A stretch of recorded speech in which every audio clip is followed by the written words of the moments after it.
एक बार की बात है। एक गांव में रामदास नाम का एक नेक और ईमानदार व्यक्ति रहता था।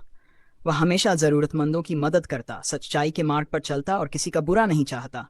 लेकिन फिर भी उसके जीवन में दुखों की भरमार थी।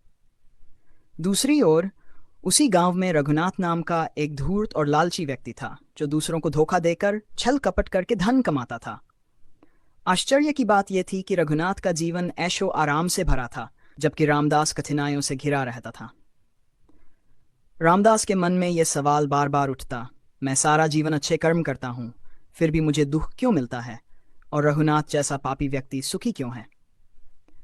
अपनी इस दुविधा को सुलझाने के लिए वह गांव के एक ज्ञानी संत के पास गया और अपनी पीड़ा व्यक्त की।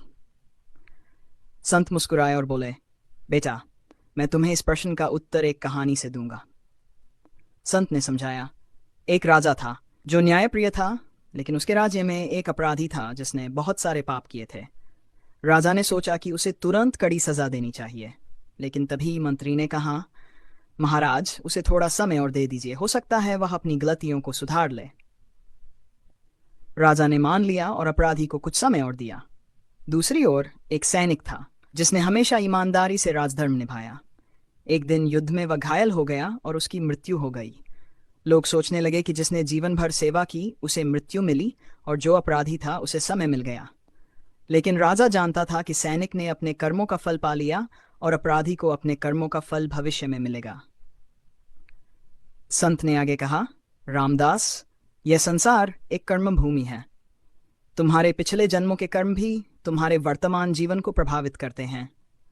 अच्छे लोगों को कभी कभी अपने पिछले जन्म के कर्मों का फल भुगतना पड़ता है, जबकि बुरे लोग अपने अच्छे कर्मों का बचा हुआ फल भोग रहे होते हैं।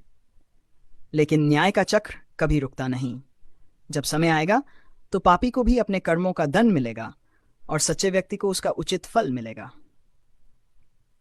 रामदास को अब समझ आ गया कि ईश्वर का न्याय तुरंत नहीं होता, लेकिन अवश्य होता है।